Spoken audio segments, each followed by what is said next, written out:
ዜጎች በትኩረት በተለይ ደግሞ ፖለቲካ ላይ ኢንተረስት አለን የሚሉ ሰዎች በትኩረት እንዲያዩት የሚያደርገው እና ባልተለመደ መንገድ ተጨማሪ እድል ይሰጠናል ብዬ የማስበው መንግስታትና መሪዎች ምንድነው የሚያስቡት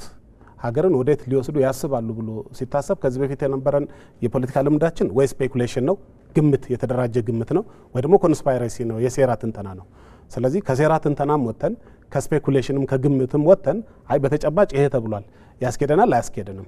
ከዚህ ሐሳብ የተለየ አማራጭ ሐሳብ አለኝ ብሎ ለመሞገት ጠቃሚ ሰነድ አድርጎ መውሰድ ተገቢ ነው ብዬ አስባለሁ ሁለተኛ የፖለቲካ ኢንተረስት የለኝም የሚል ሰው እንኳን ወይ ደግሞ እንደው የሀገሬ ጉዳይ ያገባኛል ለሚል ሰው ብዬ ሳስበው አንድ ባቡር ወይ አውቶቡስ የሚነዳ ሰው ወዴት እንደሚሄድ ለመናገር ሲነሳ አይ አልሰማም አልፈልግም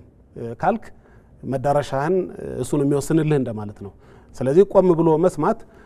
ያስኬደኛል አያስኬደኝም ብሎ ለመተንተንም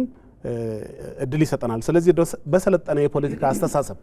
በሰከነ መጨረሻውን አነሳዋለሁ በሰከነውና በሰለጠነው የፖለቲካ መንገድ የሐሳብ መንገድ ጊዜ ሰጥቶ የሰዎችን ሐሳብ ማድመጥ ተገቢ ነው ላለው